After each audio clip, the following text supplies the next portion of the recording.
Hi everyone. So today with us Sukriti. Hi Sukriti, welcome to this YouTube channel. Hello sir. तो आज के इस video में अपन बात करेंगे सुकृति से। सुकृति ने किस तरीके से अपना कॉलेज सेलेक्ट करा, क्योंकि सुकृति बिलोंग करती है दिल्ली से। दिल्ली से बिलोंग करने के बाद में सुकृति को दिल्ली की कट ऑफ, जैसे आपको पता है, थोड़ा सा ज्यादा जाती है। तो दिल्ली के बाद में सुकृति को काफी रैंक अच्छी होने के बावजूद दिल्ली में कॉलेज नहीं मिल रहा था, पर दिल्ली के बाद में काफी जगह कॉलेज मिल रहे थे। सुकृति अभी जिस कॉलेज में है उस कॉलेज में एकेडमिक्स कैसा है, स्पोर्ट्स की फैसिलिटीज कैसी हैं, कॉलेज का इंफ्रास्ट्रक्चर कैसा है, सभी चीजें सुकृति के कॉलेज के बारे में जानेंगे। तो सबसे पहले सुकृति, प्लीज आप अपने आप को इंट्रोड्यूस कर दो। कहाँ से आप हो, कौन सा कॉलेज आपका है, नीट 2023 में आपका कौन सा ऑल इंडिया रैंक था। Hello everyone, I am Supriti Bisht. मैं दिल्ली से हूँ और नीट 2023 में मेरी रैंक थी 7469। एंड मैं अभी currently Gandhi medical college Bhopal में हूँ। ठीक है। तो जैसे कि तुम भोपाल में हो, मध्य प्रदेश में काफी टॉप का कॉलेज आता है मध्य प्रदेश का, भोपाल का कॉलेज। तो जब आपने ये कॉलेज ऑप्ट करा तो आपके पास काफी सारे ऑप्शंस होंगे, और अदर स्टेट्स में भी, जैसे राजस्थान में भी आपको अच्छा कॉलेज मिल रहा होगा, हरियाणा में भी मिल रहा होगा, यूपी में भी मिल रहा होगा। तो आपने भोपाल ही क्यों ऑप्ट करा। सर मैंने मेरे पास तीन चार क्राइटेरियाज थे कॉलेज ऑप्ट करने के। सबसे पहला जो सब देखते हैं दैट इज रैंक। सर उसके बाद सेकंड मेरा एक ये क्राइटेरिया था कि मैं चाहती थी कि मैं नॉर्दर्न या फिर मिड इंडियन स्टेट्स में ही रहूं। मैं साउथ की साइड नहीं जाना चाहती थी। तो मैंने सर वो वाले कॉलेजेस एलिमिनेट कर दिए। फिर सर एक एकेडमिक्स एक बहुत बड़ा पॉइंट था, तो मैंने बहुत जगह से पता करा एकेडमिक्स के बारे में, दो तीन कॉलेजेस के जो मेरी रैंक पर आ रहे थे। तो सर इस कॉलेज का एकेडमिक का रिव्यू बहुत अच्छा था कि मतलब regular classes are there and everything. और सर फाइनली मैंने इंफ्रास्ट्रक्चर देखा। सर इंफ्रास्ट्रक्चर काफी अच्छा है गवर्नमेंट कॉलेजेस के अकॉर्डिंग इसका, गांधी मेडिकल कॉलेज का। तो ठीक है, तुमने ये कॉलेज ऑप्ट कर लिया। तो अब कॉलेज में आने के बाद में सेटल होने में कितना समय लगा, मतलब वो दिल्ली के कल्चर से मध्य प्रदेश, हालांकि भोपाल काफी बड़ा सिटी है, पर वो सेटल होने में कितना टाइम लगा, कैसे कॉप अप करा सभी चीजों को। सर एक्चुअली मैं यहाँ पे ऑल इंडिया राउंड 3 से आई थी, तो मेरे को इनिशियली हॉस्टल अलॉट नहीं हुआ। तो मेरे को थोड़ा बाहर एडजस्ट करना पड़ा, बाहर रहना पड़ा मेरे को हॉस्टल से। तो वहां पे थोड़ा सर एडजस्ट करने में थोड़ा डिफिकल्टी आती है, बिकॉज हम नई सिटी में मूव कर रहे हैं पेरेंट्स के बिना। तो सर उसमें 1.5 मंथ ऐसे आपका लगेगा उसमें एडजस्ट करने में, सिटी में। तो तुम्हारे कॉलेज में जैसे हॉस्टल्स है, फर्स्ट ईयर में अवेलेबल हो जाते हैं सब लोगों को। सर बॉयज के लिए बहुत सारे हॉस्टल्स हैं, गर्ल्स के लिए एक्चुअली सिर्फ दो हॉस्टल्स हैं।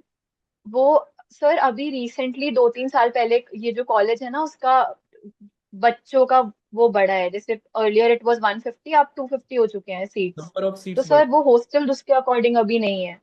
तो इस वजह से गर्ल्स को प्रॉब्लम आती है सर, बॉयज को तो प्रॉब्लम नहीं है हॉस्टल का अभी इतना। तो जो कॉलेज है वो भोपाल के मेन सिटी के अंदर है या फिर थोड़ा आउटसाइड है सिटी के। सब मेन सिटी में ही है। भोपाल एक्चुअली दो डिवीजन में डिवाइडेड है, न्यू भोपाल और ओल्ड भोपाल। तो ये ओल्ड भोपाल के बिल्कुल सेंटर में लोकेटेड है कॉलेज। तो जैसे अपन मेन बात करें रेलवे स्टेशन वगैरह, उसकी कितनी डिस्टेंस होगी कॉलेज से। Sir railway station around 3.5 kilometre ही है बस। और तो एयरपोर्ट भी अराउंड 4-5 किलोमीटर है बस। ठीक है। तो एकेडमिक्स की अगर मैं बात करूँ तो एकेडमिक्स तुम्हारे कॉलेज का जो है, और अब तुम्हारे जो हॉस्पिटल है, हॉस्पिटल में शायद तुम्हारा इतना अभी जाना नहीं हुआ होगा क्योंकि फर्स्ट ईयर ही है, पर फिर भी जितना भी आइडिया तुमको है पेशेंट लोड का या फिर इंफ्रास्ट्रक्चर का हॉस्पिटल का, उस अकॉर्डिंगली तुम अपना एक्सपीरियंस बता सकते हो कि एकेडमिक्स कैसा है और हॉस्पिटल कैसा है जो एसोसिएटेड है कॉलेज से। सर एकेडमिक्स बहुत है कॉलेज का। रेगुलर क्लासेस हैं, रेगुलर सारे प्रैक्टिकल्स कराए हैं। सर प्रैक्टिकल्स के रिवीजन भी हुए हैं, क्लासेस के भी अब रिवीजन चल रहे हैं। तो और टाइम पे कोर्स सारा कंप्लीट हो गया है हमारा। टीचर्स काफी डेडिकेटेड हैं। रेगुलर क्लासेस में टीचर्स आते हैं, सारी प्रेजेंटेशन वगैरह उनकी तरफ से बहुत अच्छी है। सर एकेडमिकली कॉलेज बहुत अच्छा है। मतलब अगर ऐसा डेडिकेटेड पूरा एनवायरनमेंट चाहिए जहाँ पूरा स्ट्रिक्ट अटेंडेंस का भी है कि अटेंडेंस बहुत स्ट्रिक्ट है और हमें सारी क्लासेस अटेंड करनी पड़ती हैं, तो सर वैसे कॉलेज बहुत अच्छा है। एंड सर हॉस्पिटल यहाँ पर पहले एक था कमला नेहरू हॉस्पिटल, सिर्फ अभी यहाँ पे नया इनॉग्रेट हुआ है हमीदिया हॉस्पिटल। तो सर वो बिल्कुल मतलब काफी स्पेशलाइज्ड हॉस्पिटल बन चुका है। एंड मल्टी लेवल बिल्डिंग, उसकी 3-4 बिल्डिंग मल्टी लेवल हैं, I guess sir 2,000 bedded hospital है अभी ये। तो काफी बड़ा, और सर पेशेंट लोड काफी ज्यादा है हमीदिया में, बिकॉज भोपाल काफी पॉपुलेटेड है जिस साइड पे हमारा कॉलेज सिचुएटेड है। तो बाकी अगर मैं मैस वगैरह की बात करूँ तो मैस का फूड किस तरीके का होता है, क्योंकि भोपाल एक बड़ा सिटी है तो जोमेटो स्विगी का तो कोई इशू होगा नहीं। तो मैस की अगर मैं फूड की बात करूँ तो वो किस तरीके का होता है? अमूमन ऐसा देखा जाता है कि आप किसी भी जगह पे चले जाओ, मैस का खाना कहीं का भी पसंद नहीं आता। तो भोपाल में भी ऐसा ही सीन है या फिर ठीक है खाना?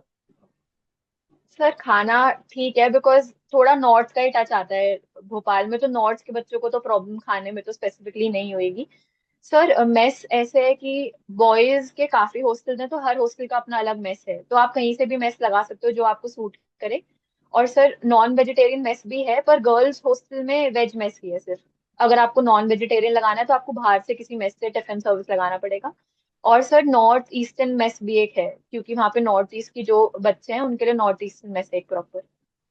और इसके अलावा जो लोग हॉस्टल्स में नहीं रहना चाहते उनके लिए आसपास पीजी वगैरह, फ्लैट्स वगैरह वो अवेलेबल होते हैं, या फिर इस तरीके से लोग रह रहे होते हैं आसपास और बाहर? यस सर, काफी बच्चे बाहर भी रह रहे हैं दूसरी सिटी से आके। सर फ्लैट्स भी मिल जाते हैं एंड पीजीज भी वहाँ पर हैं अवेलेबल। इस पीजीज थोड़ा 2-3 किलोमीटर्स के डिस्टेंस पर है, फ्लैट आप और नियर बाय ले सकते हो वहाँ पे। और इसके अलावा अगर मैं बात करूँ स्पोर्ट्स की और जो कल्चरल एक्टिविटीज की, तो जो तुम्हारा कल्चरल फेस्ट होता है वो किस तरीके का होता है? स्पोर्ट्स में कैसी फैसिलिटीज है उसके बारे में थोड़ा बताओ। अच्छा सर, यहाँ पर एक स्पोर्ट्स का थोड़ा सा ड्रॉबैक है कि स्पोर्ट्स का सर बहुत ज्यादा नहीं है हमारे पास इंफ्रास्ट्रक्चर। हमारे पास बस एक इंडोर बैडमिंटन कोर्ट है और एक हमारे पास बास्केटबॉल कोर्ट है। स्पोर्ट्स के लिए सर कैंपस में इतनी चीजें बनी नहीं हुई। तो जैसे अगर हमारा जब फेस्ट होता है उसमें भी जब कोई स्पोर्ट्स के इवेंट हमारे ऑर्गेनाइज होते हैं तो सर वो हम बाहर ऑर्गेनाइज करवाते हैं, बाहर के स्टेडियम में, बाहर के ग्राउंड वगैरह बुक कर कर। और सर फेस्ट हमारा अभी होने वाला है 20th से 27th जुलाई को। प्लेक्सस फेस्ट है सर, उसमें सारी एक्टिविटीज हैं, ड्रामा से लेके dancing, singing and everything.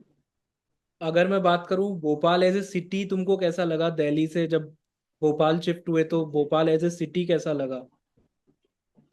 Sir Bhopal वैसे टायर 2 सिटी है, बट वहाँ पे अवेलेबिलिटी हर चीज की है, बिकॉज भोपाल कैपिटल आ जाता है, तो इस वजह से वहाँ पे हर चीज अवेलेबल है। सारे आपको शॉपिंग कॉम्प्लेक्सेस वहाँ पे सारे मिल जाते हैं, सारे आपको ईटरीज वगैरह आपको सब वहाँ पे मिल जाती हैं सर, उसका कोई इशू नहीं है, वो सब वहाँ पे है भोपाल में। और अभी तो जैसे काफी अच्छी सिटी है। अभी थोड़ा सा कभी गिल्ट होता है कि शायद एक क्वेश्चन या दो क्वेश्चन एक्स्ट्रा सही हो जाते तो दिल्ली में कॉलेज मिल जाता, बीएसए या एनडीएमसी मिल जाता, ऐसा कभी फील होता है? सर वही, जब आप घर से दूर जाते हो तो आपको घर की याद आती है, और ट्रैवलिंग वगैरह आपको इतना करना पड़ता है घर आने के लिए, तब लगता है कि हाँ थोड़ा सा और हो जाता है तो दिल्ली में होते हैं आप। तुम्हारे अकॉर्डिंग तुम्हारे जो कॉलेज है उसकी बेस्ट बात कौन सी लगती है तुमको, कि ये चीज है इसमें, ये सबसे बेस्ट है इसमें? सर इंफ्रास्ट्रक्चर बहुत काफी अच्छा है।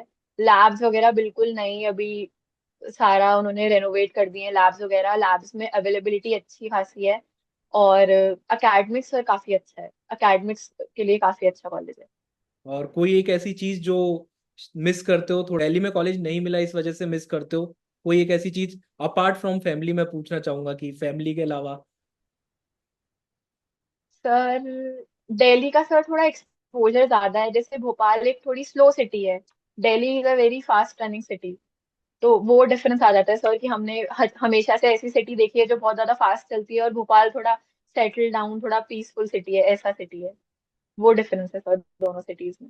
ओके, तो अभी लास्ट एडवाइस जो भी स्टूडेंट इस साल काउंसलिंग में अपियर हो रहे हैं, क्योंकि नीट के लिए तो हेडेक अलग है, वो पढ़ना अलग चीज है, ये टोटली डिफरेंट चीज है, क्योंकि यहाँ पे भी बहुत लंबी काउंसलिंग चलती है तो काफी सारी चीजें आपको फोकस करनी पड़ती है। जैसे आपकी रैंक 7400 के आसपास थी, तो मोर और लेस आपको 250 से 300 कॉलेज इजीली मिल रहे होंगे इंडिया में।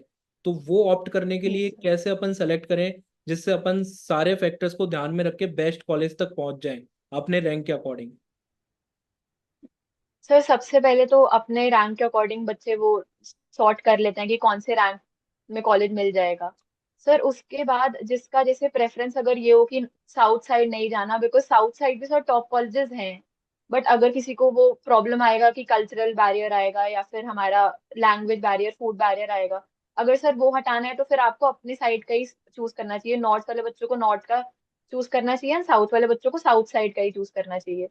और सर इंफ्रास्ट्रक्चर सर काफी इंपॉर्टेंट है, बिकॉज लैब्स वगैरह सर अगर जिस कॉलेजेस में सही नहीं है वहाँ पे सर कोई भी चीजें मिल नहीं पाती हैं, वहाँ पे अवेलेबिलिटी नहीं है किसी भी चीज की, और वहाँ पे प्रैक्टिकल्स वगैरह परफेक्टली परफॉर्म नहीं कर पाता है बच्चे। तो सर एक वो चीजें दिमाग में रखना चाहिए, इंफ्रास्ट्रक्चर इज वेरी इंपॉर्टेंट, और सर एकेडमिक्स बहुत इंपॉर्टेंट है। सर मैंने क्योंकि 2-3 कॉलेजेस के रिव्यू लिए थे जो मेरे को मिल रहे थे, बट वहाँ पे सर एकेडमिक्स का रिव्यू अच्छा नहीं था। मतलब क्लासेस रेगुलर नहीं थी, प्रोफेसर आते नहीं थे। तो सर इस ये भी एक मेन क्राइटेरिया है, क्योंकि एकेडमिक्स के लिए ही आप मेनली जा रहे हो। और इसके अलावा जैसे कॉलेज में फर्स्ट ईयर से लोग पढ़ रहे होते हैं, आजकल तो मैरो, प्रेपलैडर, सेरेबेलम, काफी सारे ऐप्स आ गए। तो तुम्हारे कॉलेज में वो वैसा कल्चर है फर्स्ट ईयर से कि लोग ऑनलाइन ऐप्स पे भी रिलाई करते हैं, या फिर सिर्फ जो बुक्स हैं या फिर जो टीचर्स पढ़ाते हैं उस पर रिलाई करते हैं, या फिर दोनों यूज कर रहे होते हैं? सर फर्स्ट ईयर में मेजोरिटी पॉपुलेशन तो अभी नहीं रिलाय कर रही है, बट सेकेंड ईयर से सर ये कल्चर स्टार्ट हो जाता है जो मैरो प्रेप लैडर का है, क्योंकि फर्स्ट ईयर में सर सब बस यही समझना चाह रहे हैं कि किस तरीके से हम कोप अप करें जो ये कोर्स अचानक से इतना सारा है एमबीबीएस का।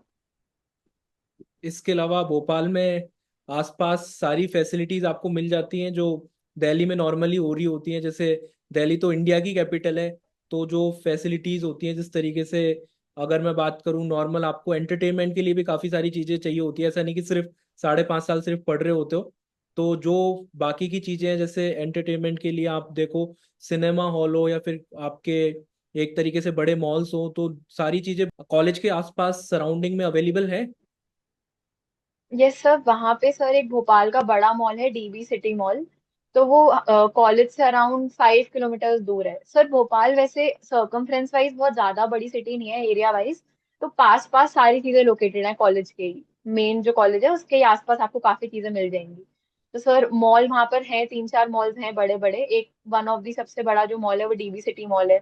वहाँ पे सर वो बहुत ज्यादा बड़ा मॉल है, वहाँ हर चीज अवेलेबल है, सारे ब्रांड्स जो आपको चाहिए होंगे सर सारे मिल जाएंगे वहां पे आपको, पीवीआर वगैरह सब कुछ वहां पर। और सर सारे खाने वगैरह के भी ब्रांड सब है वहाँ पे। तो Sukriti, thank you for the time.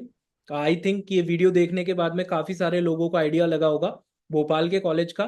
Specially वो सारे बच्चे जो दिल्ली के हैं, उनको एक अच्छा ऑप्शन है भोपाल, अगर उनको दिल्ली में कॉलेजेस नहीं मिल रहे, या फिर इनफैक्ट और भी बच्चे जो भोपाल जाना चाहते हैं, क्योंकि भोपाल जैसे मैंने स्टार्टिंग में भी बताया, एमपी के one of the top colleges में भोपाल का नाम आता है।